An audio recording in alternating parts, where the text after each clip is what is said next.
Selamat sore Bapak Ibu, Saudara-saudara yang dikasihi Tuhan. Mari kita mengakhiri hari kerja dan aktivitas kita dengan bersama-sama merenungkan firman Tuhan yang telah dipersiapkan oleh Bapak Suwarsono, SPD. Bacaan kita di sore hari ini terambil dalam Amsal 10 ayat 4 yang berbunyi demikian. Tangan yang lamban membuat miskin, tetapi tangan orang rajin menjadikan kaya. Judul renungan kita di sore hari ini yaitu Lamban Pangkal Miskin, Rajin Pangkal Kaya. Bapak Ibu, Saudara-saudara yang dikasihi oleh Tuhan Yesus Kristus, peribahasa rajin pangkal pandai, hemat pangkal kaya sudah diperkenalkan sejak sekolah dasar. Arti peribahasa itu adalah usaha yang tiada henti atau pantang menyerah. Pasti akan membuahkan hasil yang baik.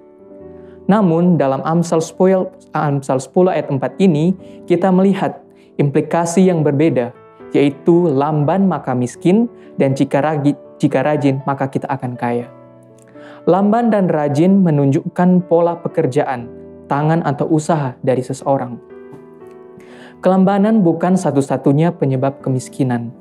Namun demikian, sikap lamban dalam bekerja, tidak cekatan dan tidak tangkas akan mengarahkan hidup seseorang kepada kemiskinan dan kelaparan.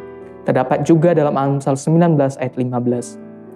Sebaliknya, rajin juga bukan satu-satunya cara untuk menjadikan kita kaya. Karena berkat Tuhanlah yang menjadikan kaya, juga terambil dalam Amsal 10 ayat 22. Pada hakikatnya, setiap orang harus bekerja. Setelah manusia jatuh ke dalam dosa, maka manusia harus bekerja keras untuk mendapatkan makanan. Dengan berpeluh engkau akan mencari makanan. Terambil dalam Kejadian 3 ayat 19a. Bahkan dengan berusaha payah engkau akan mencari rezekimu dari tanah seumur hidupmu. Terambil dalam Kejadian 3 ayat 17b. Oleh karena itu, satu-satunya cara agar manusia dapat terus hidup adalah rajin bekerja. Amsal juga menjelaskan bahwa hati orang rajin diberi kelimpahan dalam pasal 13 ayat 4 dan rancangannya semata-mata mendatangkan kelimpahan. Terdapat dalam pasal 21 ayat 5. Firman Tuhan mengatakan, tangan orang rajin memegang kekuasaan. Dalam pasal 12 ayat 24a.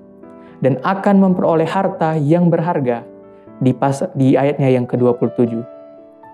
Sebaliknya, Rasul Paulus menjelaskan bahwa jika seorang tidak mau bekerja, janganlah ia makan.